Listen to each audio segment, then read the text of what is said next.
And we're live. All right. Good morning, everyone. Great to have all of the commissioners and the staff and our listeners out there. It's being live streamed. Want to apologize for a couple of minutes being late. We had to make sure that one of our commissioners who was calling in is adequately represented. She's here and we're ready to go. This is our 7th meeting of the commission, actually live and virtual since our activities resumed after the suspension due to the pandemic. So we're excited that we're continuing to work. As we always do, we have a roll call so you'll know who are your commissioners, and I would ask that they identify themselves right now. And I'll start off by saying I'm Alex Williams. I'm the chair of this commission. Commissioner Jim Roby, retired state senator and retired police chief. Gary McCartney, Assistant Secretary, Department of Public Safety and retired police chief. Commissioner Alicia Wilson, I'm an attorney and a resident of Baltimore City. Commissioner Sean Malone, I'm an attorney as well.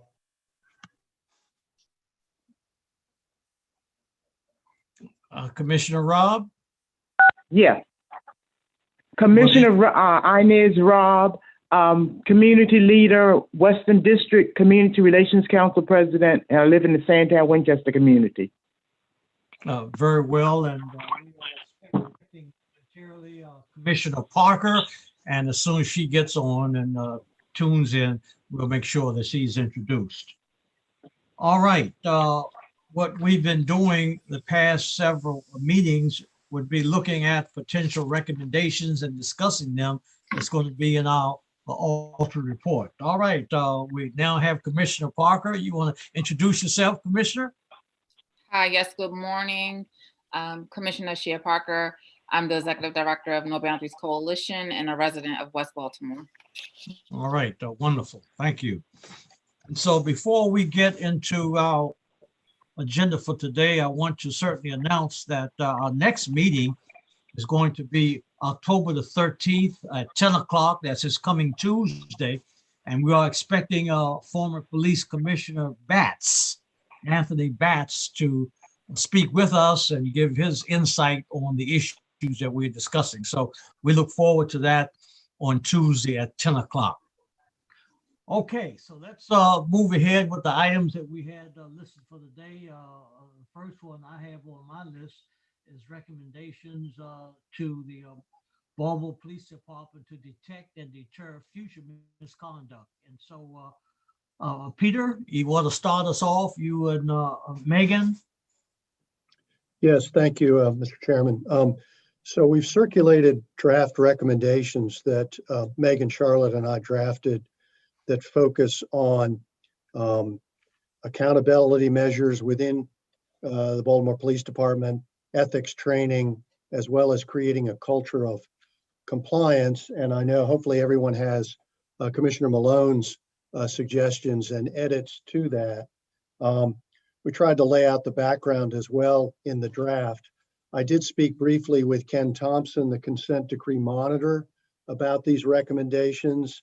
He was supportive and said he didn't think there was anything in the consent decree process that made these objectionable. He then indicated that he would speak with Deputy Commissioner Dan Murphy at BPD, as well as Hassan Aden. Mr. Aden is a consultant and a deputy monitor who's involved in police integrity issues, including internal affairs staffing issues. I haven't heard back yet from Mr. Aden. I did have about an hour-long call with Deputy Commissioner Murphy, who filled me in on some of what they're doing under the consent decree in these areas. He was supportive of the accountability measures, although he emphasized that they have resource limitations.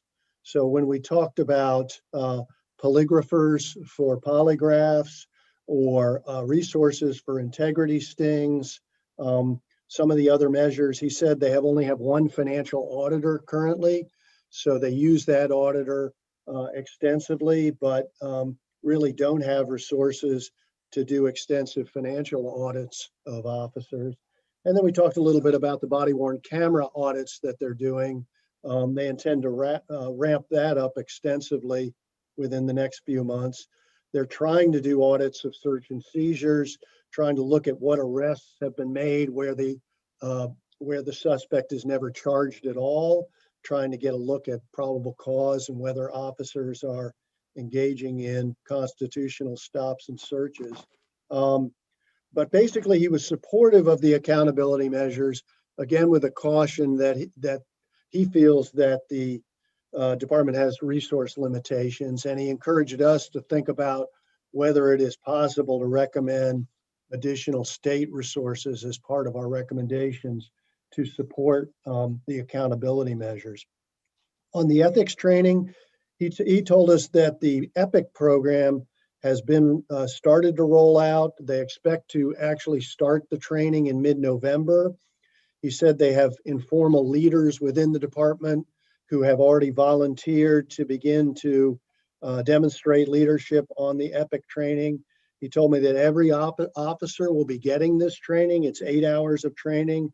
It will be mandatory, that the department plans on giving awards and commendations to officers who not only go through the training, but then out on the street are actually demonstrating that their actions are consistent with the EPIC training. He said the training is mandatory and will be subject to discipline, so that if an officer sees another officer engaging in misconduct and does not intervene, that officer will be subject to discipline under BPD's policies. And he also said that part of EPIC is protection against retaliation if an officer does point out that there's misconduct and files a complaint, that there will be whistleblower protection for officers in that area. And then we talked a little bit about the culture of compliance within BPD. He agrees that it's still a work in progress.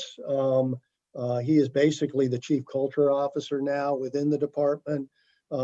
I shared with him a little bit of my discussions with Mr. Bromwich. So Mr. Bromwich has been retained by BPD as an investigator to issue a report about GTTF, but Mr. Bromwich is also very experienced as a corporate compliance monitor. He's done this for Fortune 500 companies over the years who've gotten into trouble with antitrust violations or foreign corrupt practice violations. And so he's very familiar with how you go about changing the culture within an organization. And I think Mr. Murphy was fine with us recommending that Mr. Bromwich be used to try to advise them on culture. So generally, I think the department is supportive of these kinds of recommendations. And I did go through the changes that Sean had suggested, and I think those are all consistent with the overall recommendations and are fine. I think the only issue, again, from BPD's standpoint, will be resources. And lastly, Deputy Commissioner Murphy let me know that if we wanted to have him appear to talk about any of these issues, he would be happy to do it. I don't know whether that fits in with our timetable or whether that's necessary, but he said he would be happy to come and speak with us. The monitor told me that they have a big consent decree hearing later this month, and with his schedule, he didn't think it was possible for him to appear before us during the month of October. So that's basically the background on these recommendations. Maybe I'll defer to Commissioner Malone if he has any thoughts about his suggestions at this point. Sure. I will say, just as a side note, I think it's disappointing to continually hear that of a resource problem for an agency that is so well funded. It's significantly funded, and ultimately, what resources come down to is priorities. The idea of saying we can't do an integrity sting because we don't have the resource, I don't understand that. It does not take outside resources to pay for that type of thing. I think ultimately this agency has to make a determination that integrity is every bit as important as enforcement, and that you can have effective enforcement with effective with constitutional policing. And I think what we saw in our look at GTTF when we heard how bifurcated and siloed enforcement was from internal affairs. The deputy commissioner saying he had never met with internal affairs, and that those issues, integrity issues, were internal affairs issues. I think that is a culture that's improving under Commissioner Harrison, but we've heard for over a year they don't have the resources to fully staff internal affairs. They don't have the resources to do integrity stings. They have the resources. They just have to commit to those resources, to those endeavors. And I think that's a really important. I think it's an important point for our task force, and I think that Commissioner Murphy should kind of rethink that a bit and think, wait a minute, we can do integrity stings with our existing resources. I mean, if Chief McElhenney and Chief Roby disagree, then or anybody else, on this panel, any other commissioner on the panel, I point to those two because they've run agencies, police departments. I'd be happy to hear the counterpoint, but at some point, this agency's got to commit to these integrity safeguards. And but with that said, did you want me, Peter? Sorry, Chair Williams, for sounding off a little bit there. Did you want me to walk through recommendations for the BPD, Peter? Whatever the chair's preference is. I will say that Deputy Commissioner Murphy did point out to me that the consent decree requires them to sufficiently staff the integrity unit. And I know we had Deputy Commissioner Nadeau, who's head of the unit, come and speak with us. And he said, basically, they don't have sufficient staffing. They were working on it, trying to find the right people. But I think you're right. I think Judge Berdar has been putting pressure on that front. From what we've seen in monitoring the consent decree hearings, I think it's a resource allocation issue, and it's really just a matter of emphasis. I'm sure it does take time to find the right people with the right level of experience who actually want to serve in those positions, but it would seem to me that it could be a priority for the department. I think the budget's approximately $460 million. So polygraphers would be, a couple $100,000 of that budget. I can't imagine integrity sting expenses are that much either, but I think I tried to make my point anyway. I don't want to beat it up. Chair Williams, how do you want to proceed? Should we walk through old recommendations that were still out? Do you want to walk through the new recommendations that Peter and Megan put together? And we'll get to that in a second, but Yes, I want to make sure there are no further questions with reference to these recommendations that we discussed and received on how to detect and deter future misconduct. And Mr. Chair? Yes. Commissioner Roby, I have no problem with the rest of the recommendations, but I feel strongly I have to support Commissioner Malone's comments. This commission was created without any restrictions. We weren't supposed to put together recommendations or findings, assuming there's no resources, no money, basically. It's almost criminal to go into this discussion and find these shortcomings and hear the words, well, we don't have the resources. Somebody's got to create the resources. Somebody's got to find them, whether it's from the state or whether it's from the city. If they think this is important, they need to do it. And I know if I was still a chief and I was faced with those things, I'd find the money, and I'd have some ideas where I'd find it. Thank you, Your Honor. Well said. I certainly agree with you. I suspect that most of the commissioners also agree. Commissioner Robb? Yes, this is Commissioner Robb. I concur totally. Our focus is to make recommendations. It's not our job to find their funding. We are supposed to make inclusive, transparent, something that would bring the police, trust, and community together as a relationship. And our job is, if we feel these things would make it much, much better, which we know it will, then it's not our job to worry about the funding and the resources. We can put it out there that we recommend that they get the funding, and they can make a recommendation to the local, state, and federal governments to help out. But clearly, these things must be done. Yeah, I certainly agree that, and our recommendations will not take into consideration lack of funding. I can tell you Mr. that Chairman, now. if I could also The, weigh oh, in. sorry. I'm sorry, go ahead, Alicia.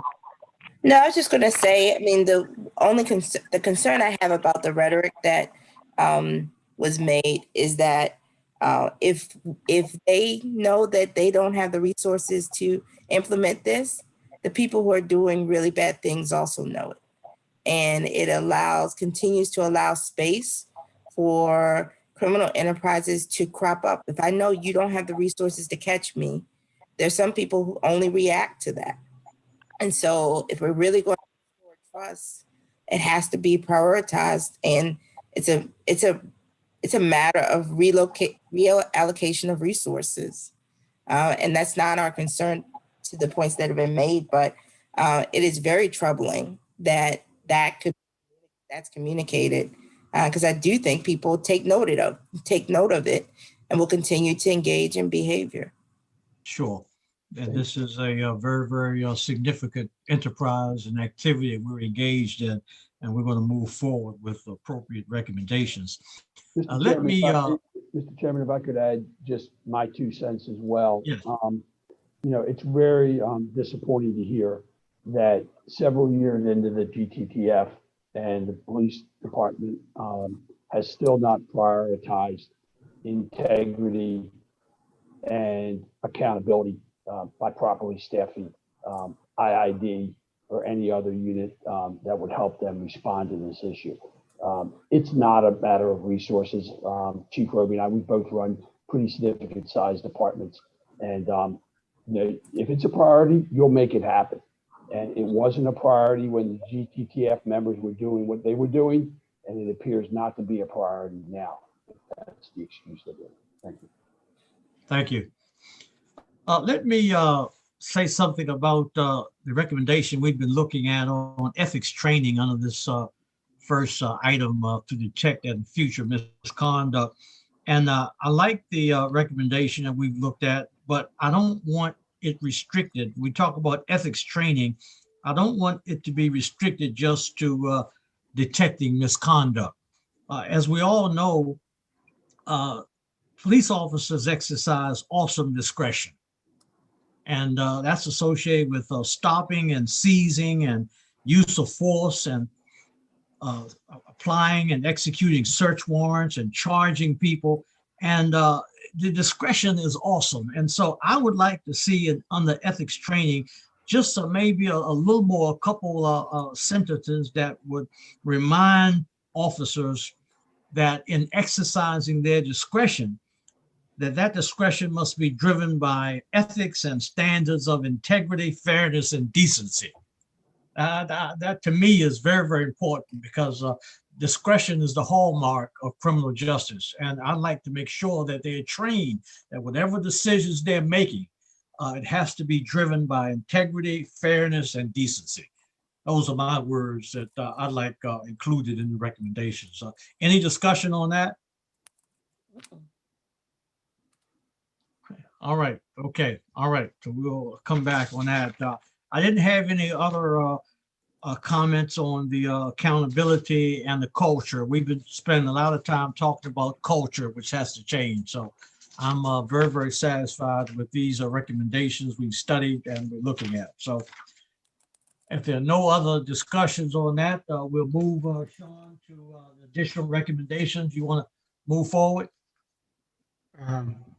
Yes, sir. So I sent a document based off of the work that council did for recommendations. I tried to bullet them out so the commission could consider them independently. Does everybody have that document? I can go over them, but I sent it out yesterday at about 2:50 p.m.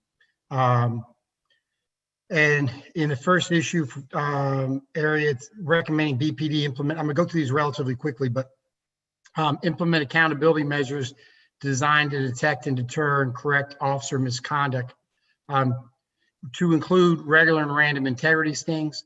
We've talked about this. We have consistently heard from police officers and from advocates, this is an important area. We know that it's not going on in the agency, and as Commissioner Wilson so astutely points out, so does the agency. These tests should be random and targeted, and as well as based upon information of misconduct. The reports, and I have a lot throughout here, you'll hear this, but reporting requirements so that we think the public and the mayor's office knows they're going on. The results and number of tests will be reported monthly to the mayor's office, posted on the BPD website, assigning a number to any officer tested. Information will include a number of officers tested, officers who passed and failed, and the action of the agency to address those failed tests. That's, also getting to what Chair Williams said, that it's not enough to detect it. We have to do something to address it and change it. If anybody has an issue with something, any of these, as I go down, raise your hand and I can pause. If not, then I think we could adopt them in whole at the end of the section with your permission, Mr. Chair. Yes, that'd be fine. Thank you. Okay. Drug testing and polygraphs of officers involved in the narcotics enforcement and gun task force who regularly encounter drugs and money should be required upon application to a unit and as a condition of remaining in the unit. The number of tests performed should be reported quarterly to the mayor and published on the agency website. Financial audits of officers and confidential informants involved in narcotics enforcement and gun task force should be required upon application to a unit and as a condition of remaining in the unit. Commissioner McElhenney. Yeah, I just know there's a provision in the LEOBR that's probably got to be addressed as well to allow some of this. I think the financial audits are limited within the LEOBR, so we might have to do a corresponding recommendation on the LEOBR change. I'll leave that one up to the lawyers. You're right. Okay. I may, this is DLS staff. Yep. You went ahead and addressed that in an earlier recommendation that was wrapped up. So that is actually looped in. Okay. See, we're better than we thought, Gary. Oversight and periodic audits of search and seizure should be implemented to ensure compliance with legal requirements. Identified deficiencies by officers should result in training. The BPD may also wish to consider periodic rotation of officers in and out of specialized units. Is this something you want to address, Commissioner McElhenney or Roby? I did. We had, I'm going back to, I think, the late 90s. There was a rotation policy in certain select units, not necessarily high profile enforcement units, but more, along like mounted unit, canine, those kind of things, and as well as homicide units. And what it resulted in was a complete brain drain in certain specialized units. We lost back in the 90s some very seasoned homicide detectives that ended up going to other agencies, Baltimore County, Anne Arundel County in particular, and going almost right into their homicide units. And that's when Baltimore City saw a sharp decline in their clearance rate for these murders because there was a definite lack of experience. I don't think anything can replace good supervision. And if people need to be moved from a unit because they're not performing properly, then that's the job of supervisors. And I think these blanket, I would worry that the police department, based on our recommendation, would say, we're going to rotate officers for no other reason than the amount of time they've been in the unit. And I think without taking into consideration performance and integrity, there's really no incentive for highly skilled people to go in those units. And those are difficult, high stress units that need to have people that are dedicated to it.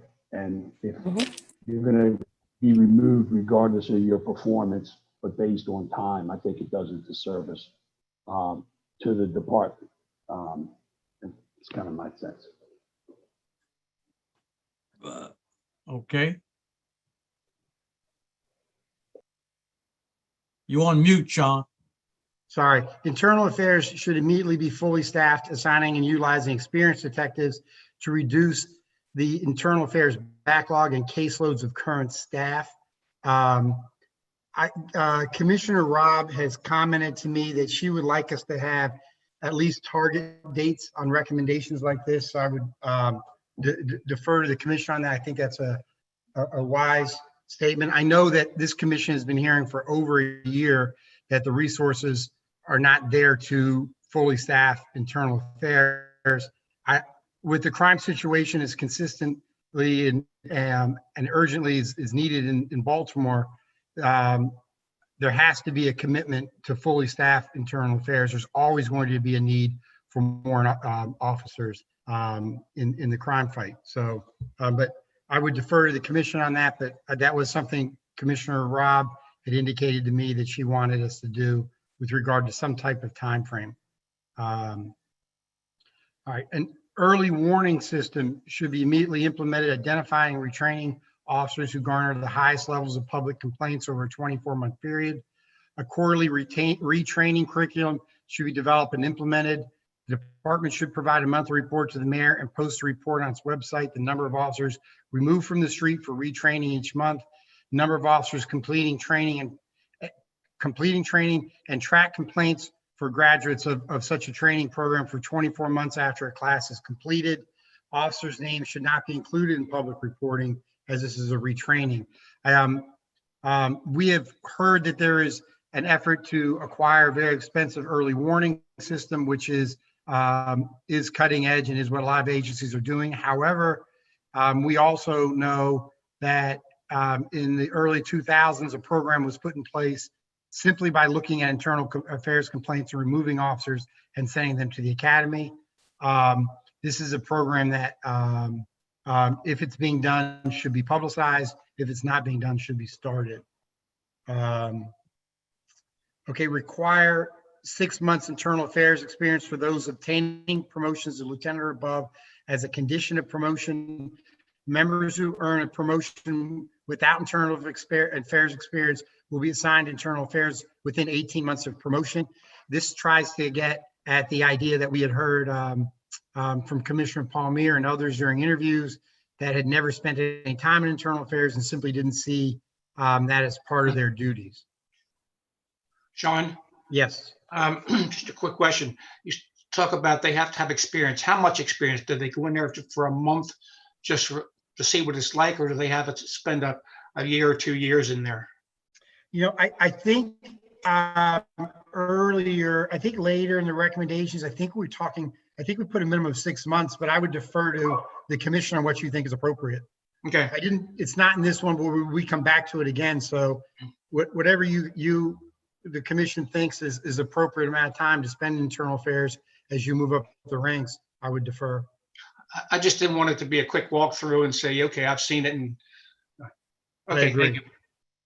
Yes, sir. Do you have a recommendation, Commissioner Roby, Senator? Do you have a suggested time frame? Well, I know when they promote him to a lieutenant, they have an assignment they're trying to fill because of a vacancy in a lieutenant's position. But I think if they go in there for less than a year, they missed the boat. They need to go in there and see what internal affairs is dealing with, why it happens, and to use that to help them deal with the administrative position they're moving into. So I think at least a year. Sir, I agree. I agree with the year. Sean, we might want to consider, because they're on probation for a year upon being promoted to any rank. And maybe we would also, part of this recommendation would be that probation period extends so the department can evaluate them when they're in squad as well. I wouldn't want to see the whole probation period as a lieutenant be eaten up by being an IID and the department not be able to evaluate them in another assignment. I agree. Sean, yeah, Sean, what I'm hearing is not less than a year. Yes, sir. So Okay. let's include that. All right. And then it would be an expansion of the probationary period for the lieutenant as well. Yes. Okay. All right. Let me see here.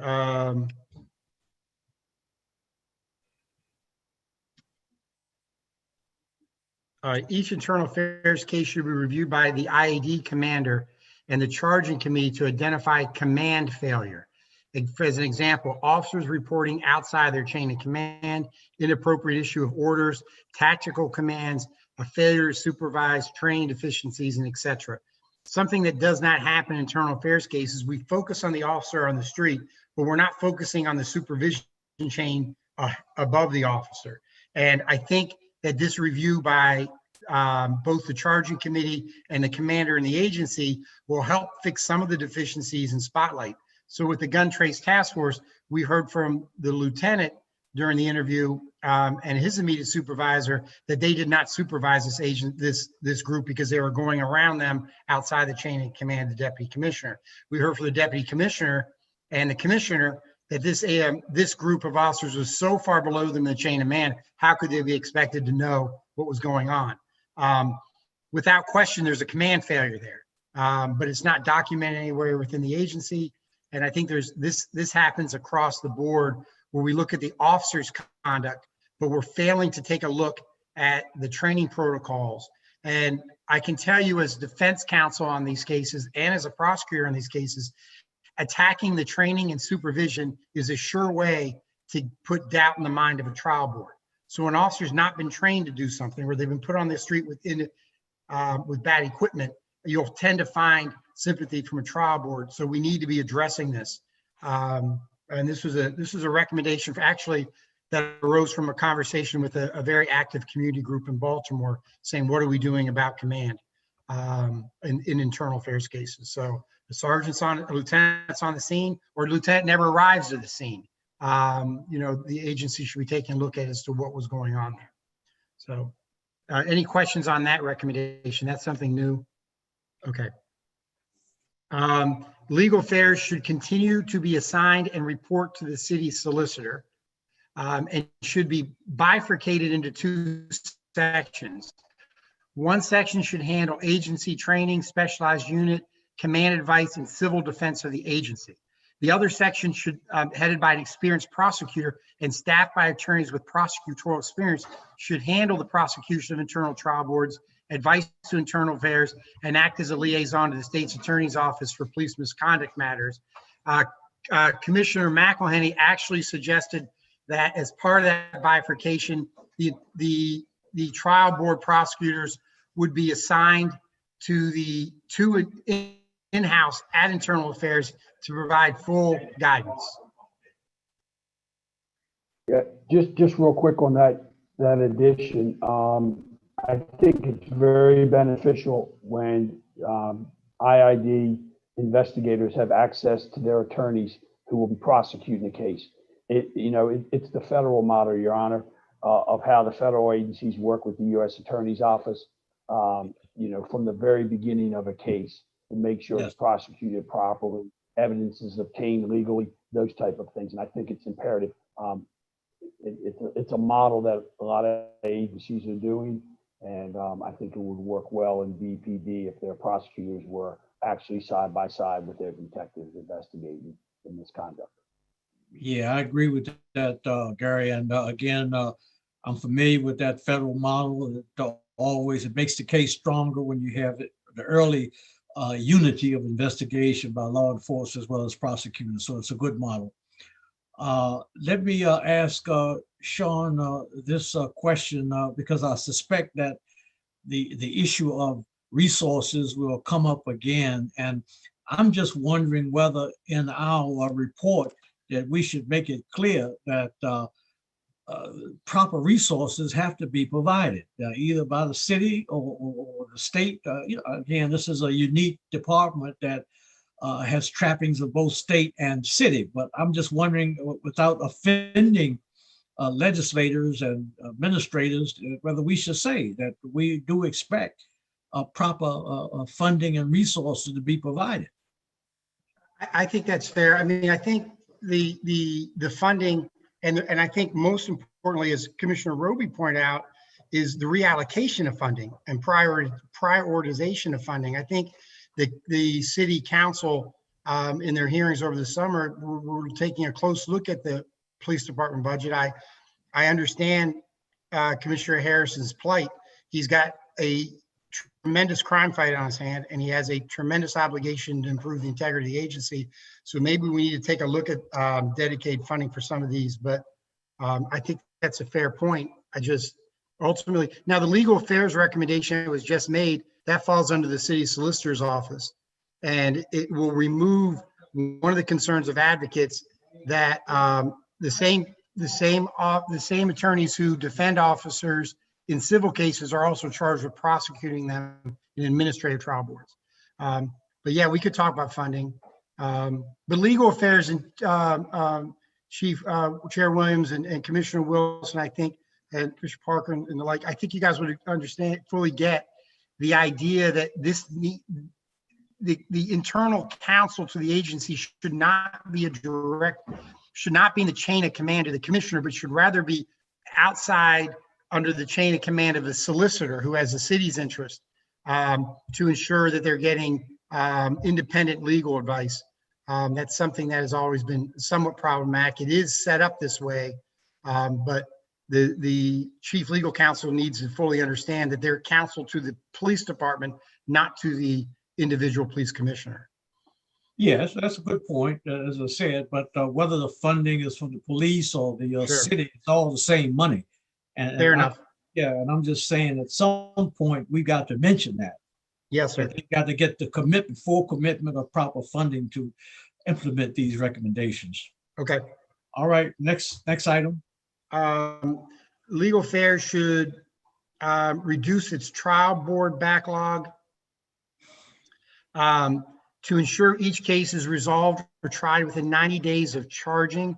Legal affairs should report its active caseload to the mayor on a monthly basis and publish its trial board docket on a public website based on case number on its website to ensure the expedient resolution of administrative trial boards, so that the commission fully understands when an officer is charged and awaiting trial board for a serious matter, they're not reporting to work, or they're sitting on a desk job, their career is stalled, they're not eligible for promotion, as well as for officers who should be terminated, the public is continuing to enhance their pension benefits and continuing to pay salary, health benefits, and the like. So it is a loss for the agency when these cases linger. It is a loss for the officer when these cases linger. It's a loss for the public.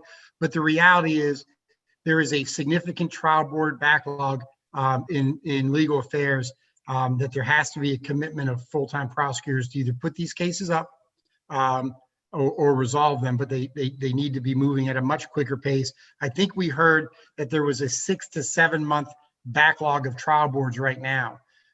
So if a case is postponed, you could be looking at a case being put off 9 months to a year from the time the officer's been charged. That doesn't include the time for the investigation. So this is a recommendation of the board. Any questions on that? All right. Let me ask a question. Have you factored in the problems and challenges of COVID-19? I mean, these dates are certainly something that we should be looking at, but I'm just wondering whether realistically we can reduce that backlog significantly in light of what this pandemic. I think you make a fair point with regard to COVID-19. This backlog didn't arrive in March, though. This backlog has been consistent in the agency for years now. And I know administrative hearings, if need be, can be conducted in the fashion that we're doing it, but I think that's a fair note to make. Sure. Any other questions on this particular recommendation item? All right, keep it going. And then, and the last in this section is legal affairs should publish to the mayor and the public quarterly reports on the gender and the race of charged officers, the punishments offered, officers accepted, and the results of trial boards.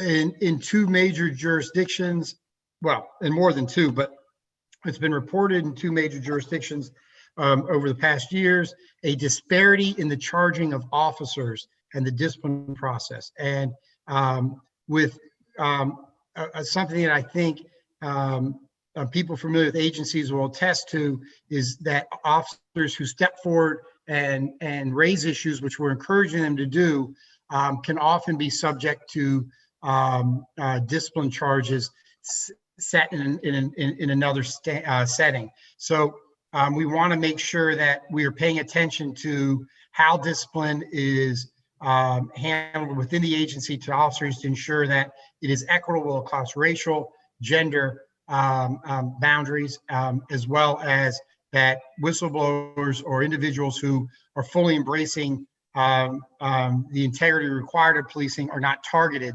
by supervisors or an agency. Any questions here? Let me comment just quickly, Sean. I have been asking more and more public agencies in the state in the requirement of transparency to begin to capture this kind of data. And I think that if we're talking about police accountability, if we're talking about confidence that the citizens have, they have to know that this issue of disproportionality and disparity is being addressed. And I think everyone would benefit if we have more and more information that is captured, documented, and put in reports. So I like this recommendation. I certainly support it. All right, Okay. Anything else? All right. Then we'll move to the second section. Oh, do you want to move? With your permission, I would move to adopt the recommendations unless there's further discussion on any of those items we just went over. All right, let's see if there's any, well, you've made the motion. I will second it to get it on the floor. All right, any further discussion on these recommendations that Commissioner Malone has just gone through? Sir, I would only bring up the issue regarding vacation. I didn't know if we wanted to take that separately. I do have an objection to that particular one, and I'm fine with the other ones. I didn't know what the rest of the commission would like to do, and if everybody else is in favor of it. All right, I think that's a fair request. Sean will make that particular recommendation separate so we can get a vote on that. So any further discussion on the remaining proposed recommendations? All right, let's call for the vote. All in favor of those recommendations, please say aye or raise your hand so we'll know. All right. All right, I heard Commissioner Rob. All right. Any opposed? Any abstentions? All right, that is carried. All right, so Sean, let's now move forward with the one item that Commissioner Gary is concerned with. Okay, so this has to do, I think the recommendation is, I think the recommendation gives pretty good latitude to the agency, Commissioner McEnany. It says BPD may also wish to consider periodic rotation of officers in and out of specialized enforcement units. It doesn't mandate it. Does that give you any more comfort? It does. I just, it's coming from the commission, right? So either we think it's a good idea or we don't. If we think it's a good idea, then we'll leave it up to them whether they want to do it. If we don't think it's a good idea, why recommend it? That was my only thought around it. Okay. For the sake of getting it on the table, Your Honor, I'd make a motion that we not include the recommendation to consider rotating officers as part of our recommendation. I'll just make the motion to get it on the table. All right, is there a second? Well, Commissioner, it looks like it may fail for a second, no one else. Back in a second. All right. So, Sean, you want to then make the motion for approval and adoption of this? Yep. And I just want to, yes, I will. Then the language says, BPD may wish to consider. Maybe we should change it to the BPD should, well, I guess wish to consider is fine, or review, but I think that's fine. May wish to consider. All right, BPD may also wish to consider periodic rotation of officers in and out of specialized enforcement units. Can I offer one thought, Chair Williams, before we vote?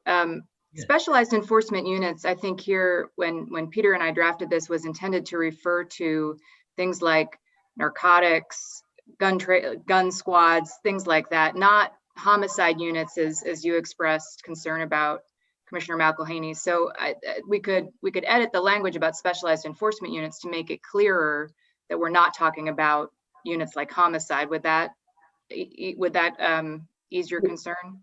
It would. I just know that, experienced drug enforcement officers who gain experience doing wiretaps and major investigations, that takes years. And I would hate to see someone who had that kind of experience rotated out just because they've been there for a certain amount of years. To gain that experience, be able to go to federal court on a major case and testify as an expert. It's just a general feeling of rotation. That does help. I don't want to see them rotating. There's other units either, but Yeah, that's a good, that's my opinion. This is Commissioner Robb. What happens if that officer dies? So I'm just thinking from a community aspect standpoint, it's always good. Where does anybody train anybody? Everybody leave out on retirement with everything that they've learned in their brains and it's gone. So somehow we need to address the training of each other and reports and all that good stuff. So, I understand what you're saying. You specialize, you learn some things you learn by doing and experience. But however, you still have to share that with your coworkers or at least a co-partner. So I'm thinking it still should be a rotational thing. So one person don't know is the only one that can do it. We've got to get away from that also. That's where businesses and departments and the big bureaucracies fail. yeah, I certainly agree with that. I want to let everyone know for some reason my video is gone. I'm hearing everything, so I may sign out and I'm back on now. Thank you. So let me shut up. Yeah. But Megan, if you would kind of designate those two items and any related divisions or units, that would be fine. And then as Sean has told us, essentially it's discretionary. It just says they may wish. Doesn't say it's mandatory, but it says they may wish. That's all. So we certainly would give the chiefs and the leadership discretion to determine whether it's appropriate to move them or transfer them or whatever. But I like the idea as suggested by you that we designate those two or any related divisions like that. Yeah. Okay. Yes. So why don't we table that until we get, if that's helpful, we'll get the Okay. right language drafted. I think it's a good I'm suggestion. okay. I'm okay to move forward with the language that Megan's suggested. So. Okay. Okay. All right. So you withdraw the motion to table? Yes, I withdraw. Okay. All right. So it's on the table now. That last recommendation. Any further discussion? All right. All in favor? Aye. Aye. Aye. Opposed? Abstentions? Okay. So that also was unanimously approved. All right. All right. So moving to the next section, ethics training. The first recommendation, the commission recommends the BPD implement ethics training based on the Gun Trace Task Force officers' misconduct as part of or in addition to its new ethical policing is courageous program within 6 months of the issuance of this report. Judge, you had a recommendation with regard to this. You wanted to add more language with regard to exercise of discretion. The exercise of discretion. Okay. This should be driven by standards of ethics, integrity, and fairness. And we all know that policing involves a lot of discretion, and citizens see that. Who to investigate, who to stop. You stop and frisk. You all know that. Execution of search warrants. I get calls every day about whether officers should exercise a no-knock. And all of those kinds of things come in. So I'm just asking that the language also include not just misconduct, and detecting that and reporting and no retaliation. I'm just saying that whatever discretion that they use, they should be trained, that it should be driven by principles and standards of ethics, fairness, decency, that sort of thing. Okay. And I think that Peter caught the language that I was talking about. I saw him writing.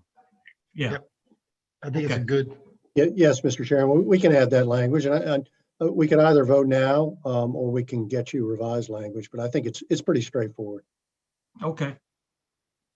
I agree. All right, let me move to the others, 3 other bullets here. Ethics training for new recruits at the Academy for field training officers, for supervisors, and for the workforce generally should be designed to demonstrate to all BPD officers that the BPD is focused on detecting and punishing police misconduct. Supervisors in particular should receive training on how to detect and address misconduct by officers under their command. Internal affairs should be required to identify whether command failure occurred in each investigation. Training modules could include scenarios involving theft of drugs, planning of evidence, unconstitutional search and seizures, overtime fraud, and misuse of body-worn cameras based upon the criminal misconduct of the Gun Trace Task Force officers. Questions? Any questions? All right. Supervisors and officers working in specialized units or prior to being assigned should be required to take an intensive Fourth Amendment course and pass an examination to demonstrate a working understanding of constitutional principles in policing. Any questions there? That's straightforward stuff. Sure. And finally, BPD should report to the mayor and post on its website a monthly update of the number of officers assigned and completing ethics training to include the percentage of the agency having completed training. This is something I think the police department, as Peter and Megan have found out, is making some efforts and some strides to improve in these areas, but the public just simply doesn't know about it. And I think it's important that they take the opportunity to shed some light on what they're doing, and that can go a long way to helping to restore trust in the agency that things are being done, people are actually being trained, and the like. So I would pass on this recommendation. Okay. Are there any questions about those 4 areas under the ethics training? All right. Any questions? This is Commissioner Rob. The one that you talked about 2 points back, I think you said something about ethics training for specialized units and supervisors. Would you read that again? Yes. Ethics training for new recruits at the Academy, for field training officers, for supervisors, and for the workforce generally. It did not say specialized units, Commissioner.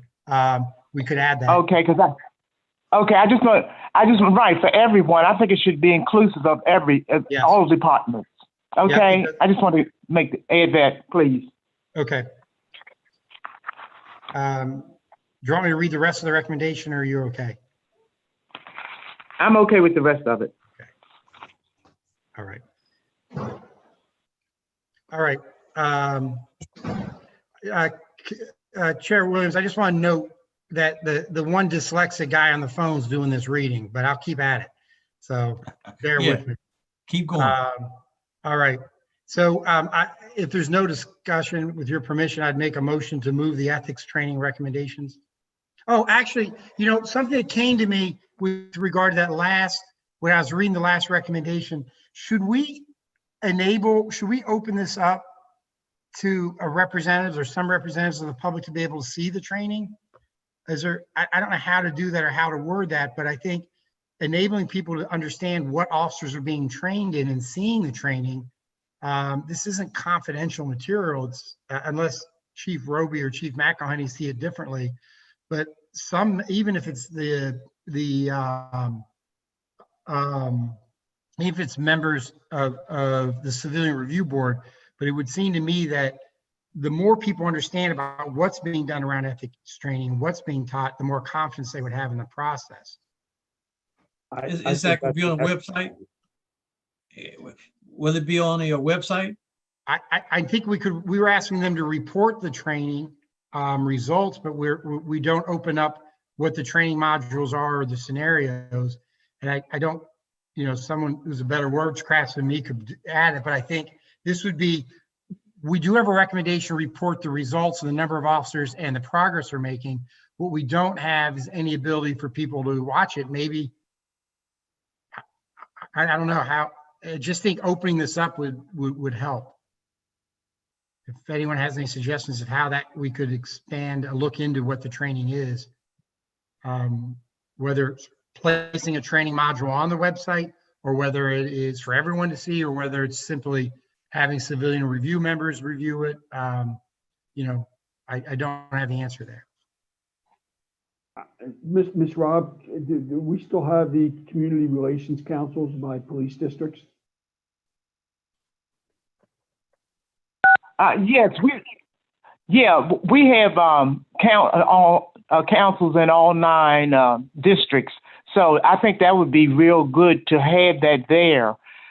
So there would be communications, and we'd know exactly what's going on, what's being trained, and the percentage of officers that's been trained and how many is left. I think that would be good. It wouldn't hurt at all.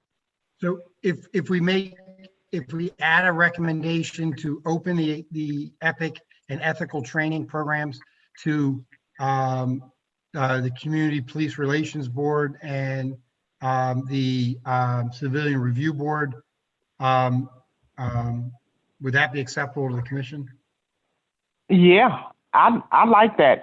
In fact, I don't know if you remember, but years ago, we've all gone to, the community themselves have gone to shoot, don't shoot. All the different trainings that the officers would go through, some of it that was community related, and that helped an awful lot for us to understand, wow, on both sides of the table, we understood what officers had to go through and what officers understood what community had to go through.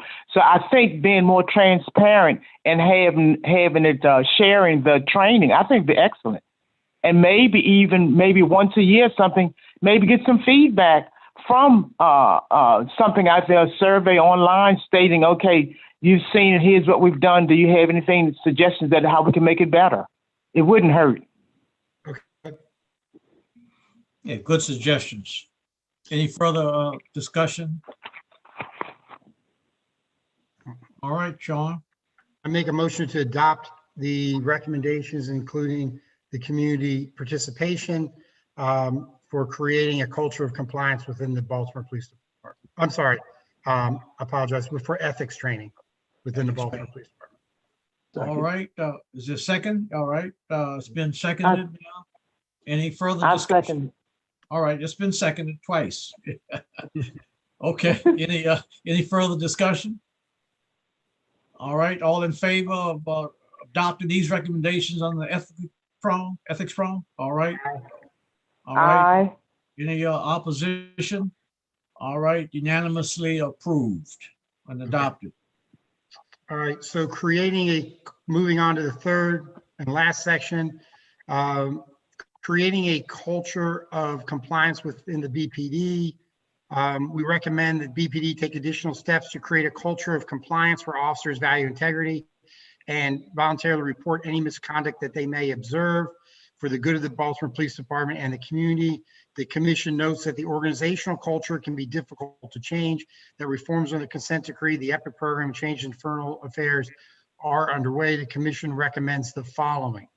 Full staffing of internal affairs by March 2021. Staffing should be put in place to eliminate the backlog of cases, helping to meet Deputy Commissioner Nadow's goal of timely investigations. The emphasis on enforcement over integrity. Enable the gun trace task force to exist within the Baltimore Police Department. Internal affairs must be fully staffed and equipped to provide timely and thorough investigations. Internal affair backlogs are demoralizing the agency and the public. The department should report monthly to the mayor and on its public website staffing levels for internal affairs. Any questions with regard to that? Gary, Commissioner Roby, any thoughts on those? None? All right. Just again, Your Honor, it needs to be a priority for them. They need to show that it's a priority. and staff it and fund it the way it should be. All right. Any other commissioners have any response? Just, Your Honor, it was Commissioner Rob's good suggestion, I think, to put dates on there. Commissioner Rob, does that meet your request with regard to a specific date? By March 2021? Yep. No, Okay. don't know if she All right. heard. Okay. All We'll right. assume it does. All right. Okay. Deputy Commissioner Dean Palmier testified he never met with Internal Affairs during his tenure. In essence, police misconduct was a matter for Internal Affairs to handle. That title separates integrity from enforcement, is systemic and problematic in the department. As a condition of promotion or upon promotion, supervisors should be required to complete a minimum, I will amend this, a minimum of 12 months of satisfactory performance in Internal Affairs. Internal Affairs must become a valued integral part of the agency and not considered a pariah. Should that be 12 months or a minimum of 12? Yes, sir. A minimum of 12 months. So I guess if an individual had the 12 months prior to being promoted, they wouldn't have to go back, but individuals never served would serve 12 months. All right. All right. Any questions? All right. Sean, I'm yes. sorry. Do you want to make that specific to promotion to lieutenant as it was in the prior section? We can. I think the problem is that the issue I think we were trying to get at here was we would get new lieutenants into this program, but you still have promotions being made to the rank of major and colonel and deputy commissioner where individuals haven't ever spent any time. So I think that's why we left it a little broader, was so that if a individual who was currently a lieutenant who did not go through the training was promoted to major, they would need to spend some time in internal affairs. Understood. Thank you. Sean, for you and the judge, is this since lieutenants are covered in the bargaining unit, would this change in working condition be a mandatory subject of bargaining?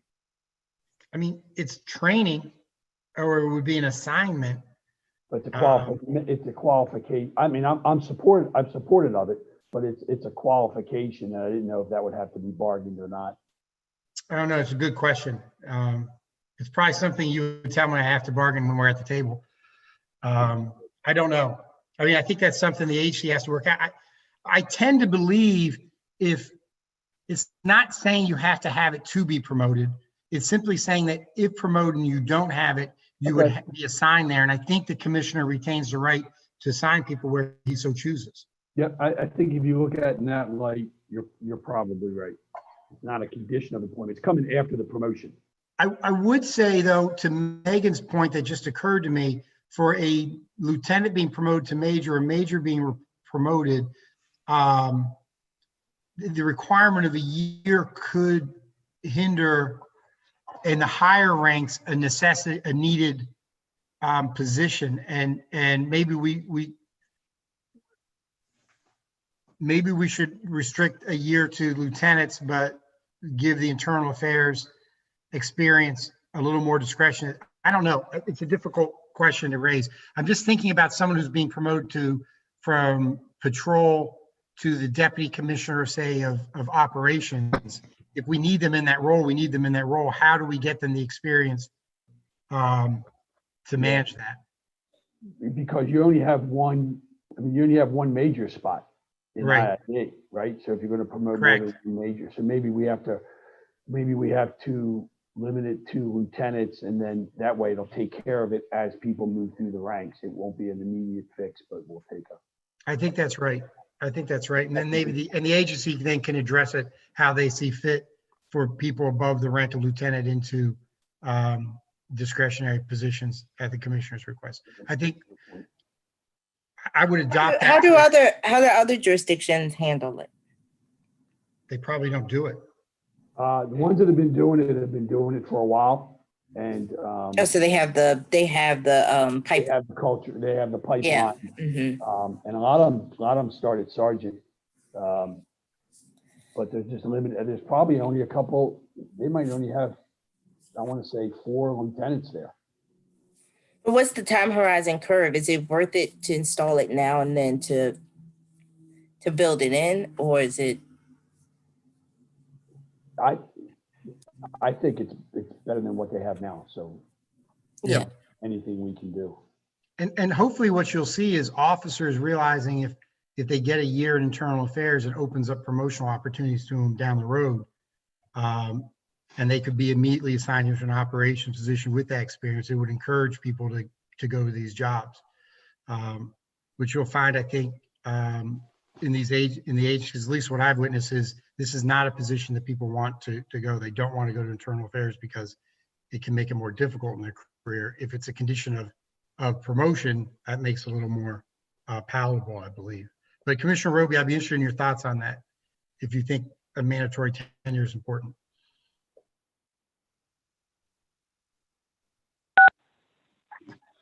This is Commissioner Robb again. It may be a thought may be they get some extra points when applying for a promotion if they have the internal affairs experience.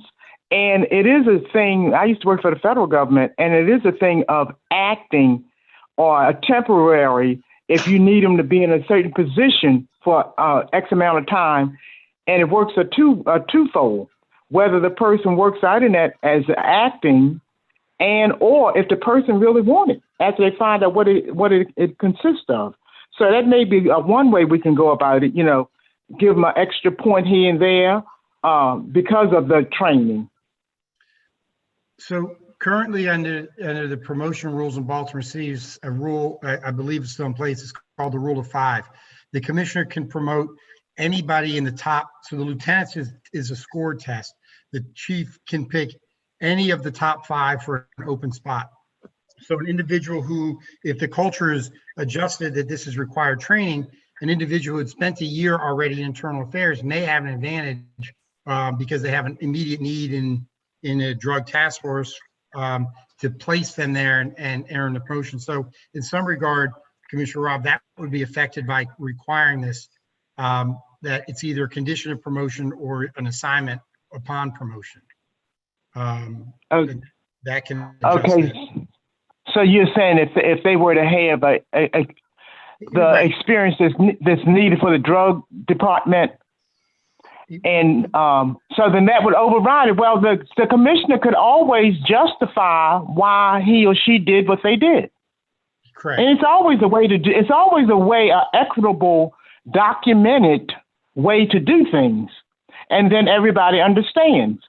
But when you do things and people don't understand why you did it, and then, so I'm just saying, trying to look at it on both ends.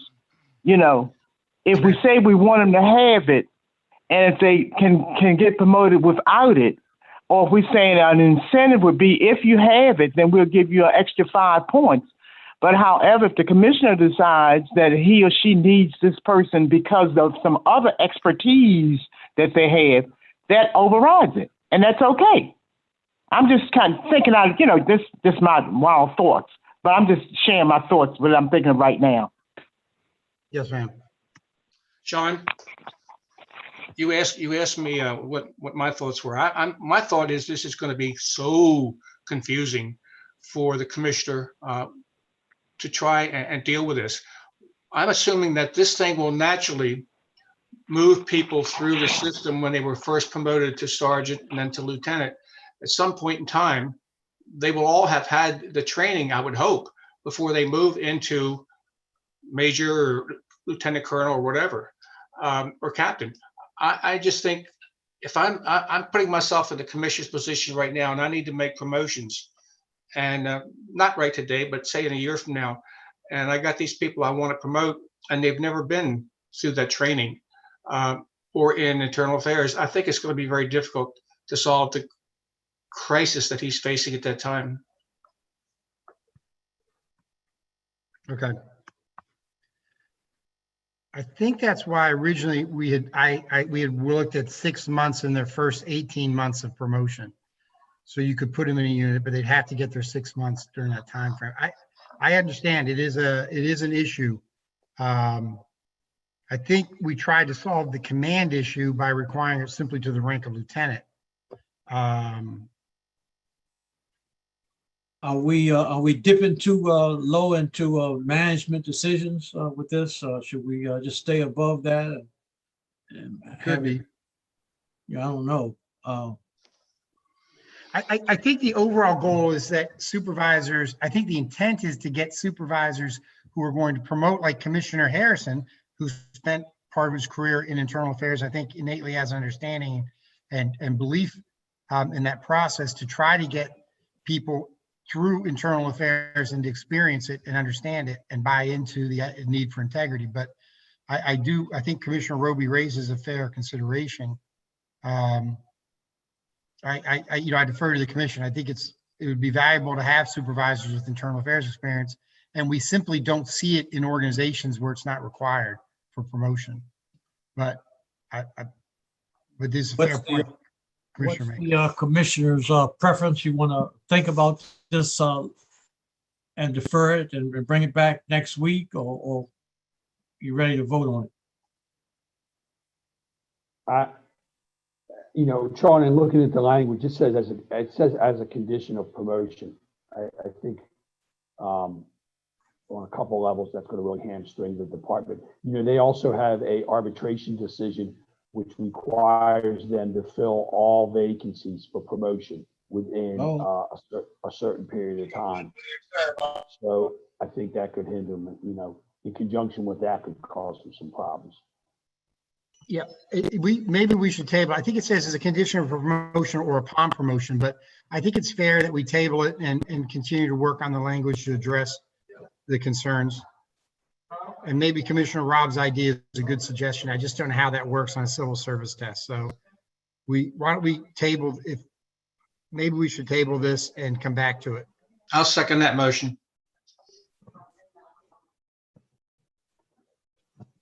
All right, it's been moved and seconded. Any further discussion? Sean, can you summarize it again or just go over the language again? Yes. Wasn't the motion to table? Motion is a table. All right, it's just a table, that's it? Yes, okay. That's not debatable. All in favor, aye? Aye. Opposed? Aye. All right, that's carried, this table. Okay, Sean. Baltimore Police Department's retained Michael Bromwich to conduct internal investigation of gun trace task force. Mr. Bromwich has extensive experience as corporate compliance monitor and is familiar with techniques used in the private sector to reform the culture in large organizations that have run afoul of the law. The commission recommends the Baltimore Police Department authorize Mr. Bromwich to develop an ethics training course based on his investigation and offer advice on reforming Baltimore Police Department's internal culture. I think there was a question raised when this was sent out that we shouldn't be recommending any one individual to develop a course, but Mr. Bromwich or someone of like. But anyways, that's a recommendation that's drafted. I'm open for discussion with your permission, Mr. Chair. Well, I certainly agree that we shouldn't be recommending one individual. It should be a general recommendation that you certainly can mention that he's done this, but I'm not sure we should recommend the person. So maybe we should just indicate that the commission recommends the BPD hire a corporate compliance. I don't know. Megan, can you help? Or Peter? I mean, we You could- started to say, Sean, someone, authorize Mr. Bromwich or someone of like experience. We could That's say fair. something like that. Peter, did you have another thought? Yes, that was my reaction too. I agree that we don't need to necessarily identify him, although he's going to have the specialized knowledge. I mean, he's been conducting the same interviews that we have, and so he's going to be issuing a report. And so what better person to actually develop some kind of training modules or make recommendations on culture. But I think we can broaden it to just say, or some other qualified individual. Like Megan. No other names, no other names. Yeah, I think we should leave the name out completely. I worry about Yep.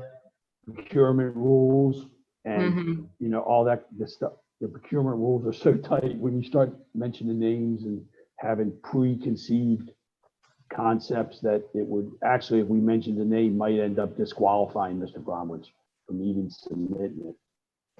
Maybe we just insert No. in the thing, the qualifications of someone we're looking for without a name in there. I don't know. Obviously, we're back to the issue of cost again.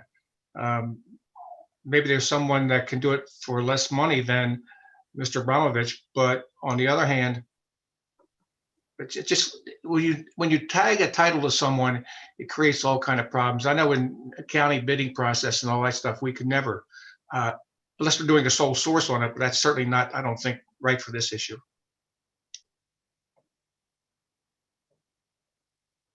Let's We should probably redraft it. let's eliminate again the name. Yep. Yeah, once we do that, we can move forward with this recommendation. I think it's a good one. Okay. All right. So All right. any further discussion? You making a motion? No, because I got a few more to do. We can do it as All a right. group. Okay, great. All right, agencies should develop incentives for officers who demonstrate ethics and report misconduct. Methods for anonymous reporting of misconduct should be developed. Placing retaliation against officers who report misbehavior into the F category or dismissal of the disciplinary matrix. This is a broad one. Elimination of favoritism in the treatment of officers. It's a worthy goal. I was wondering with such specific recommendations, if we could be more specific with that, but that is a recommendation. The goal of that one, Sean, was in responding to things that we heard during our interviews of officers and during the survey, that there's a perception among officers that preferential treatment is given both in promotion and in discipline to officers who are the favorites of either command staff or higher level supervisors. So we could say something like elimination of preferential treatment in the promotion and discipline of officers. Would that be specific enough? Yeah, I think so. And I think by reporting the disciplinary demographics, that's also a check and balance as well. Yes, I mean, that's okay with me. Any other commissioners on that issue? My only concern is the favoritism sometimes is in the eye of the beholder. And I don't know how you really measure whether that's favoritism or just, I don't know, just good relationships between employees. I think it's a slippery slope. This is Commissioner Robb again. There again, I think if everyone under whoever the supervisors are, know what the rules are, and the rules are followed or enforced or carried out as we state that they are. For instance, you know, I'm the supervisor over whatever, the patrol unit, and here's how we're going to operate. And so everybody knows what the rules are, and and give people the chance to make sure everybody knows what they are, and then enforce them the way that they are, the way that you say they are. And there will be no favoritism and or prioritizing with this. And we go from there. But everybody should know what they are and know that we're going to be equitable in enforcing them. And I think once that's mandated and we do it that way, I think that'll kind of solve that. Any further discussion? Maybe a different way to state it then, you know, following off of what Commissioner Robb just said, is stated positively, to say something like, you know, encourage equitable treatment of officers in promotion and discipline, or something like that.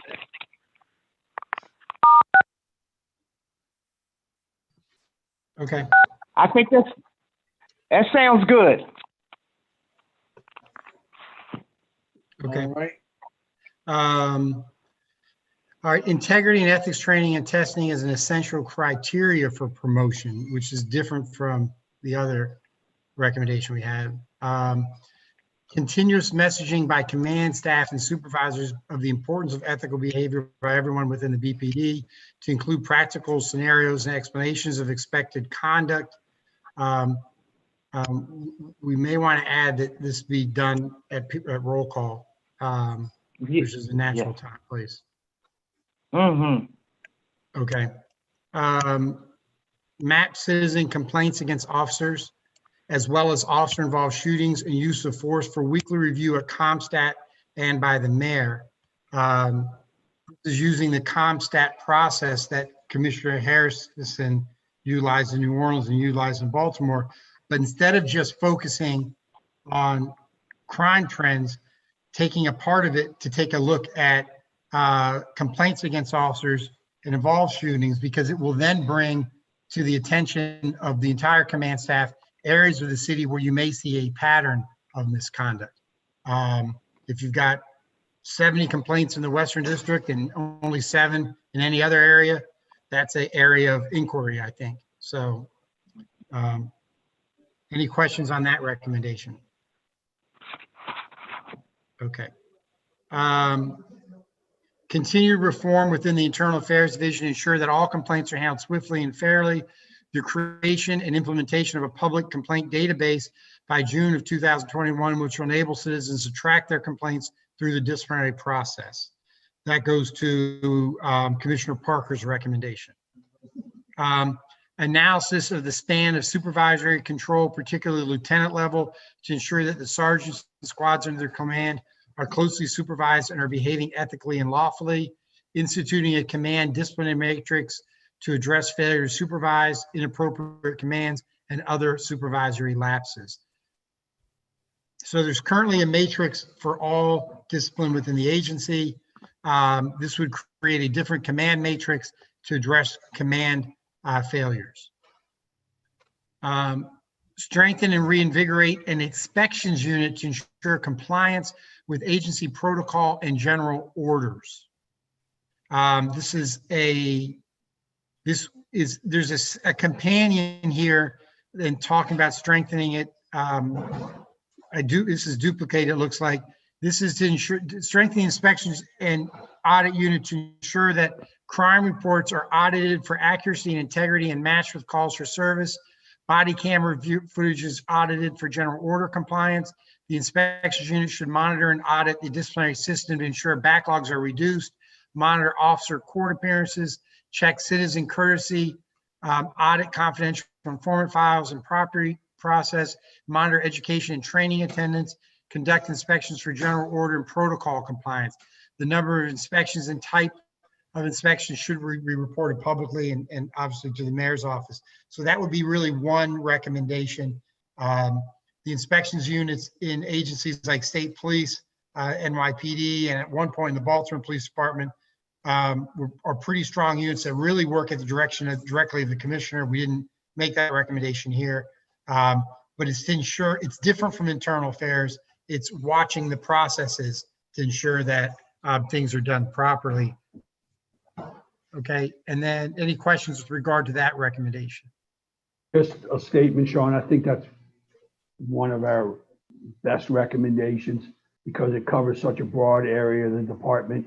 You always hear a lot of complaints about downgrading of crime and reports not being taken when they should be taken or being made misdemeanors when they should be felonies, those type of things.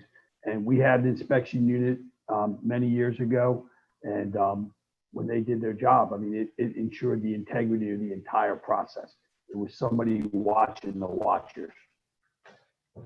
So the origin of this language, it was recommended actually FOP and a community group in Baltimore both raised this in the last month.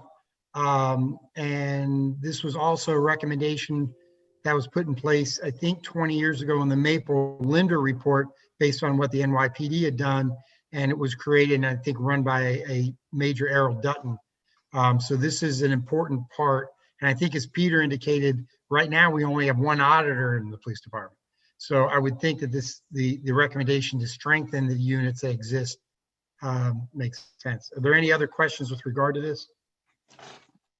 Okay. Oh, and I think this is also required for CALIA certification. Is that right, Commissioner Roby? That's correct. Okay, so this is a national standard as well. Okay. So if there's no questions, that completes the recommendations for creating a culture of compliance within the Baltimore Police Department. With regard, yeah. So is there if there's any discussion on any of those items we need to revisit? Any further discussion? All right, Sean, you want to make the motion? Yep, make a motion to adopt the recommendations under the area of creating a culture of compliance within the Baltimore Police Department. All right, I'll second it just to get it on the floor. Do we have any further discussion on this, the recommendations creating a culture of compliance within the department? We assume we're ready to vote. All in favor, say aye. Aye. Aye. Aye. All right, opposed? All right, so that is carried. Mr. Chair, Peter, did you have something you want to say? Yeah, and just so we're clear, we've tabled the issue of internal affairs service, and we've eliminated the name of Mr. Bromwich. And then for the messaging, did you want to limit that to roll calls, Sean, or was it broad to include continuous messaging both at roll calls and elsewhere?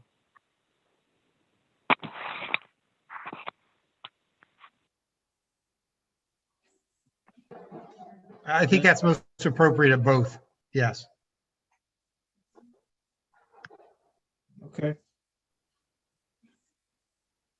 Anything further, Sean? Peter, you okay? Yep, just want to make sure we had those amendments. Okay, great. All right, we have about 28, 29 minutes left before we get to 12. We lose a couple people. So the next item I have would be additional law enforcement Bill of Rights recommendations. Peter, Megan, Sean. I think it was Matt who had circulated those changes, if he's still on. I have. Malone, you were on mute. I'm sorry. I have them in front of me. I can walk us through if the All right. commissioner chair. Please, go ahead. All right. So detailing, defining the LEOBR terminology.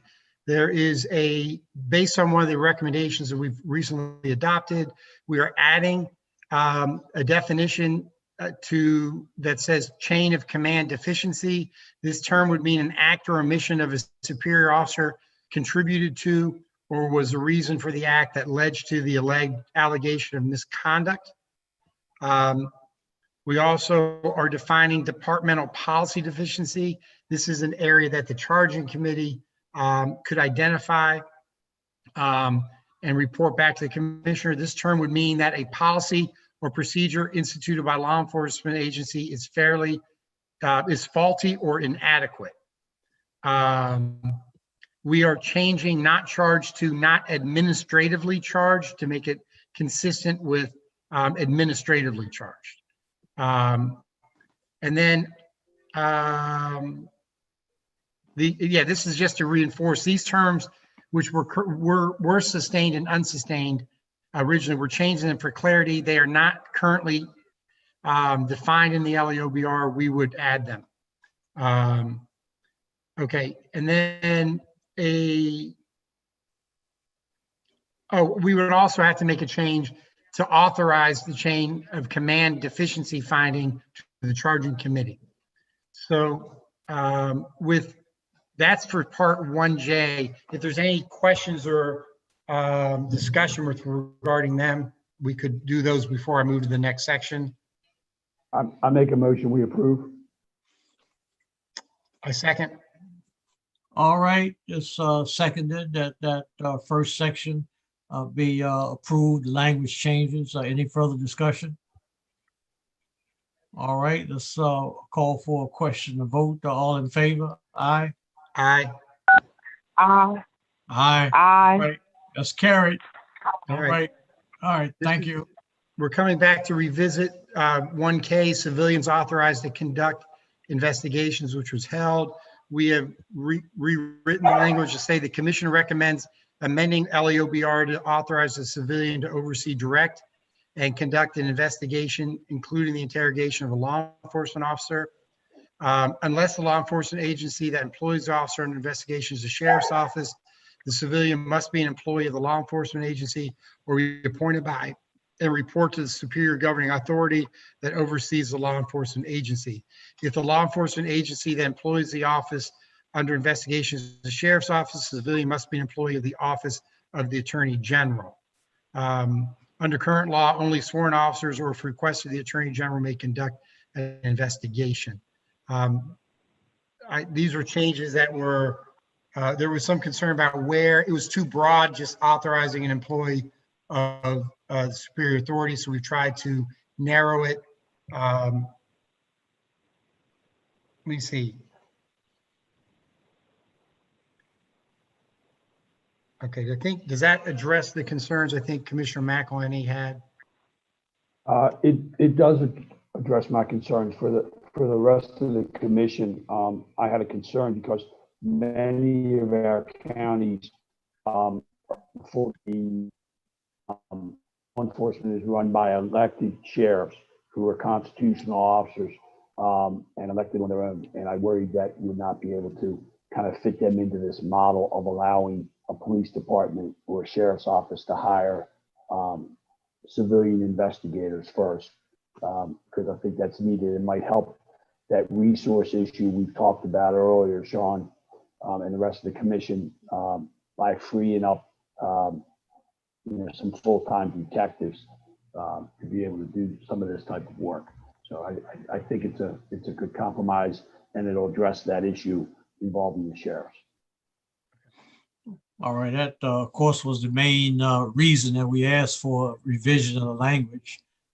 So you're satisfied, Commissioner, now with that? Yeah, yes, sir, I am. All right. Any further discussion? All right, Sean, you want to make your motion? Yes, we make a motion to adopt Part 1K. All right, I'll second it. Get it on the floor. Any further discussion? All right, all in favor of approving and adopting 1K, say aye. Aye. Opposed, abstention, carried. Thank you. And then, All right, Sean. I think that's it with regard to that. Then there is one more. I think it's unclear where we would put this, but this is to Commissioner Parker's recommendation, police misconduct tracking database. The commissioner recommends that the state, each county, and Baltimore City establish a publicly accessible electronic database that records the following types of police misconduct complaints. The database should contain aggregate statistical data on the type of disposition of the complaints and allow complainants to track the status and progress of a complaint. I just said progress. It's the status of a complaint from initiation through final disposition. The confidentiality of the complainant's details, including final disposition information, identifies an officer against whom the complaint is lodged, should comport with the commission recommendations, which addresses the confidentiality. All right, let's see if Commissioner Parker has any further comments or whether she's now satisfied. Personal records under MPIA for the recommendation. What's that? I Looks didn't like hear we that. might be having some technical difficulties here. I wanted to give Commissioner Parker an opportunity to make any comments she had. I wanted to hit an MPA again. All right. It just simply says, which the confidentiality of a complaint's details, including final disposition information that identifies an officer against whom the complaint is lodged should comport with the commission recommendation, which we haven't made yet, that addresses the confidentiality of law enforcement personnel records under the Maryland Public Information Act. Okay, well, I'm okay with that. I guess what's Okay. the recommendation going to be? Well, that we haven't gotten to yet. We don't know what the Right. recommendation is Yeah, on the PIA. But this right. is establishing the database that I think we envisioned would indicate when a complaint's filed, when it's at the investigatory stage, when it's at the charging committee stage, this offer stage, trial board stage, and completion. So I Yeah, don't think any of that, if it's used confidentially, would violate the current MPIA. They could do that currently. Sean, Yes. I have a question. It says in the language, Baltimore City or any county. What about municipalities? Howard County has no municipality, so that is never an issue there. But what about counties that have 5, 6, 7, or 8 or 9 municipalities? If I still were a chief, and a lot of times we get applicants from smaller departments that want to move to a larger department. If they've had a history and it hasn't been recorded, as Commissioner Parker's concern was, how do we find out? Go back and do the background investigation, but I'd like to have that information available, even if it comes from a municipality. I'm okay with that. I think that's a good suggestion, a good catch. And the reality is for these smaller agencies, you're only seeing a couple to a handful of cases anyways when you have 5, 10 officers on the force. So it would just require a database be created, but I don't know that the database is that hard to create. So suppose it's a department of, say, 20 or 25 officers. Yep. It still could generate a significant number of complaints and maybe a less significant number of serious complaints. Yeah, and in addition to that, Sean, there's a number of very small municipalities that may have 2, 3 officers, that's all. And so we don't want to handicap them. So this new language facilitate what they have to do?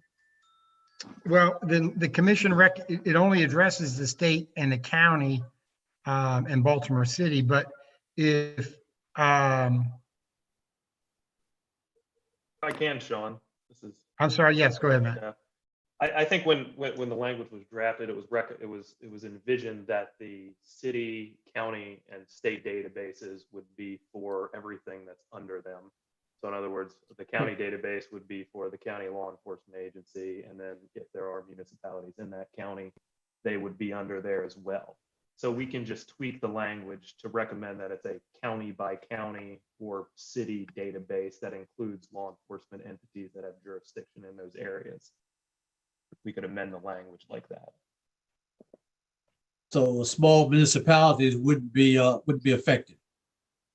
Well, they would report, I think if I'm hearing council right, they would report to the overall. So the Riverdale Police Agency would be incorporated in the Prince George's County's database. Is that right, It would Matt? just be correct. It would be a Prince George's County database where all municipalities in Prince George's would report to a single kind of Prince George's database. Okay, all right, thank you.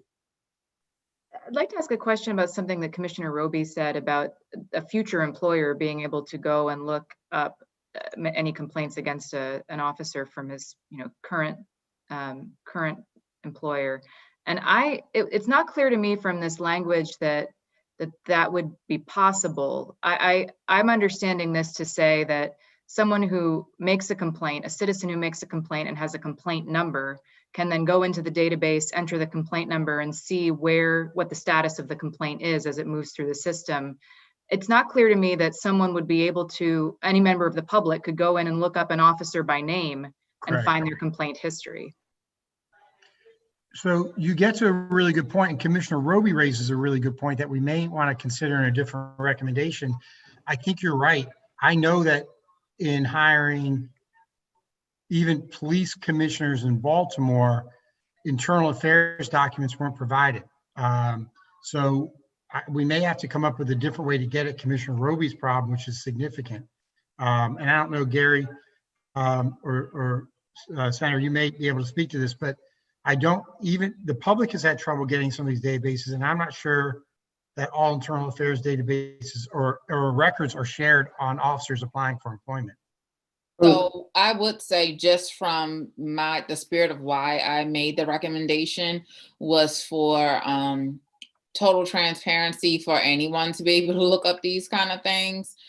You know, if the commission moves that only someone with a complaint number is able to see it, I'm okay with that. Another issue, I don't know if it falls under our scope, is that police officers commit misconduct in these jurisdictions, and then when the heat comes up, they go and get another job in a different jurisdiction. So essentially, we're passing people who probably shouldn't even be police officers across the country to continue to brutalize residents. So I think anybody should be able to see it. Future employers, if you are a person who commits misconduct and abuse of residents where you work, then you should not be a police officer. You shouldn't be able to leave Baltimore City and go to Baltimore County. You shouldn't be able to leave Baltimore City and go to Anne Arundel County. It just should not be a thing. Like I said, I don't know if it's under our scope, but the point of restoring trust is weeding out people who shouldn't probably be in the profession anyway. So again, I don't know if that is under our scope or peer review, but when I thought of this, I thought of a way for, you know, this is the thing. Police officers are having private conversations with citizens on the street that aren't documented. Things are happening to people that are not documented. So if a drug dealer is being harassed by a police officer, that person should be able to look and say, hey, is this a corrupt cop that's after me, or what is really going on? I think it should be a public record to see what is going on with police officers that have accusations against them. And I also think that the files should be available so they can't, once they know that Baltimore City is going to fire them, they can't jump over to Baltimore County to then make more money and then have the opportunity to terrorize in Baltimore County. That's just how I feel. Yeah, Commissioner, I think you're correct, and all of our intent is to not let bad police officers go from jurisdiction to jurisdiction, to include some high-profile incidents we've had on the Eastern Shore, for example, where someone came from another state. The way the system works now, and I'm not sure the rest of the commissioners have this information. I know Commissioner Roby probably does. There's a form that is required to be filled out by the state every time a police officer separates from an agency, whether it's retirement, termination, pending an investigation. That form goes to the Maryland Police Training Commission. That might be the database that we want to look at because they keep a file at the Training Commission of every separation of every police officer in the state of Maryland. And then this is where it becomes tricky. Then it becomes up to the agency that's looking to hire this individual to see if this person is quote unquote flagged by the commission. But the then hiring agency then has the ability to say, well, we looked at this file and yes or no. So I think there's a database out there, or at least a file that's available on every police officer who leaves an agency. Along Commissioner Parker's recommendation, I just don't know the accessibility of it. So maybe we can look at that to make that current file available, because, and Chairman Williams will know this, these smaller agencies in some of these jurisdictions, they're so desperate to hire police officers that sometimes they don't look at that file. And that's what we gotta. So I think we got two different issues that we're kind of conflating. I think Commissioner Parker's suggestion goes to the information that's available publicly or stored someplace. This database, the way this is drafted, goes to just the complaint an individual's made. So currently, if it's citizen, there's a broader issue, but currently if a citizen makes a complaint, they don't know where in the process the complaint is. So that was trying to address Is this the Baltimore that. County model? Is this the Baltimore County model that just came out? I don't know if Baltimore County is doing that. I'm not familiar with that. But this database is if Commissioner Wilson files a complaint against Officer McElhenney, she can track it through the process. Where currently she wouldn't be able to do that. I think where Commissioner Parker's broader concern, and what you've talked about, is when we're hiring an officer from another jurisdiction, is the full internal affairs jacket on that officer made available to the agency. And I think we can address that through a separate recommendation and through the MPIA. But this one goes just to the tracking database it should really maybe be complaint tracking database for the public to see the progress of their individual complaint. And then we can get, I think if we have time today, we'll be able to get to some PIA discussion. So it goes back to, is it for the public or is it for the person who has the complaint number? So this is for the public, but if you had it's a tracking database. So yeah, no, this is more for the individual with the complaint number. You could track your own complaint through the process. Anyone could track it, I guess, once they have a complaint number, but yeah, this is to help the individual who complained understand where in the process their complaint is, if it's making progress. And that's to help restore trust with regard to the complaint that's filed that's actually making progress. And then some of the issues you and Commissioner McElhenney have addressed are significant issues that I think we have to address through the Maryland Public Information Act, and maybe a separate recommendation with regard to giving agencies access to internal affairs jackets prior to the transfer. And some of that may be kept at the Maryland Police Training Commission. I don't know. There may be some ways to get at that, but this is a separate recommendation. It's more narrow. This is Commissioner Robb. I'm thinking about, did we have a communications recommendation or area? And I think from the communications, then we can say that one of our recommendations is to create a database, and that database will be inclusive of the things that we want. And they have an IT department with the police department and everywhere else. And I think between them the IT is specialized in sitting down with the departments and whatever, and creating what it is that we want. And they know how to do that because they're specialized in it. And then you can also link to other databases. So IT is crucial in this, but I think we need to just have a communications recommendation. All right, let me remind everyone that we lose a couple commissioners at 12. So I'm not cutting off the discussion at all, but we either can vote or get a motion on whatever it's before us now, and then we can come back and finish this discussion. Well, I think on the narrow issue of a complainant's tracking database, we could move this motion and then continue on the discussion with regard, under the current MPIA, we could not put a public database online with every officer's name and complaint. And I think that there would be concerns about that, but we could do this narrower recommendation, a complainant's tracking database for an individual who files a complaint to track it.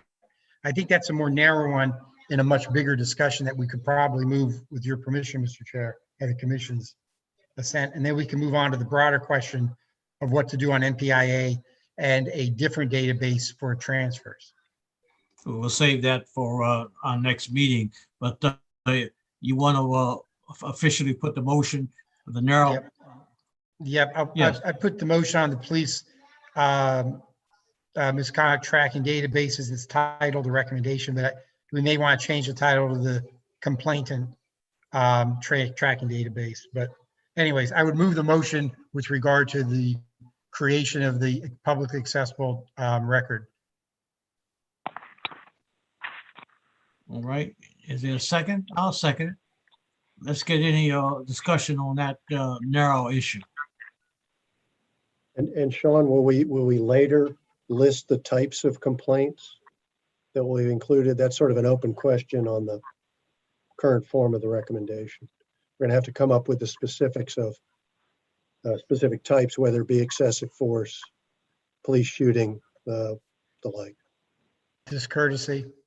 I mean, we don't. I mean, I think because it involves the public, any complaint a citizen makes, they'd be able to track the database. So if a citizen made a complaint that an officer was coming out in front of their house each day and sleeping in their car through the shift, they could follow their tracking number that way. So I don't, but if it's an internal matter, it wouldn't, nobody would have a complaint number.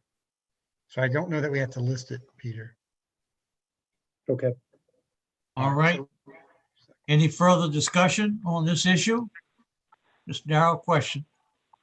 All right, let's call for the question. All in favor of this, say aye. Aye. All right. Aye. All right, so it's carried. It's about a couple minutes now from 12. We're going to lose a quorum probably. So we'll just come back on Tuesday at 10 o'clock and resume where we are. I'd make just a general observation. It will not stop what we do, but I've been following the hearings and the commissions that, the committees in Annapolis as to what they're going to do with the Law Enforcement Officers Bill of Rights. And I guess one question all of us would have is whether there will be a bill, at some point. That's something that we're making a lot of recommendations to tighten it up, but we don't know whether there will be a bill ultimately. But that's it shouldn't affect what we do, and it won't affect our recommendations. Okay, anything further before we adjourn? All right, I will take a motion to adjourn. Second. All right, since seconded that we adjourn. Any further discussion? All in favor, aye? Aye. All right. All right, so we'll see everyone Tuesday at 10 o'clock. Have a good afternoon and weekend. Thank you. Right, bye-bye.